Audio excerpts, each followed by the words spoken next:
She's a choreographer, and everybody knows her work. She did Cats. Gillian Lynn. Anyway, Jill and I had lunch one day. I said, how'd you get to be a dancer? And she said it was interesting. When she was at school, she was really hopeless. And the school in the 30s wrote to her parents and said, we think Gillian has a learning disorder. She couldn't concentrate, she was fidgeting. I think now they'd say she had ADHD.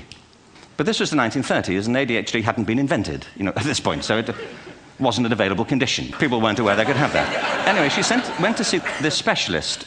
So this oak-panelled room, and she was there with her mother, and she was led and sat on this chair at the end, and she sat on her hands for 20 minutes while this man talked to her mother about all the problems Gillian was having at school.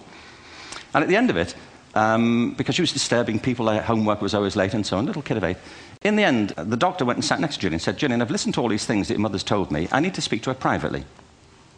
So he said, wait here, we'll be back. We won't be very long. And they went and left her.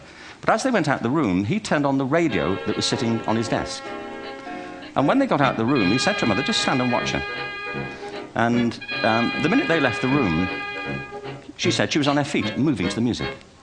And they watched for a few minutes, and he turned to her mother, and he said, Mrs. Lynn, Gillian isn't sick, she's a dancer. Take her to a dance school. I said, what happened? He said, she did. I can't tell you how wonderful it was. We walked in this room, and it was full of people like me. People who couldn't sit still.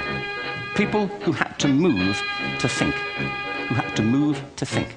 She's been responsible for some of the most successful musical theatre productions in history. She's given pleasure to millions, and she's a multi-millionaire. Somebody else might have put her on medication and told her to calm down.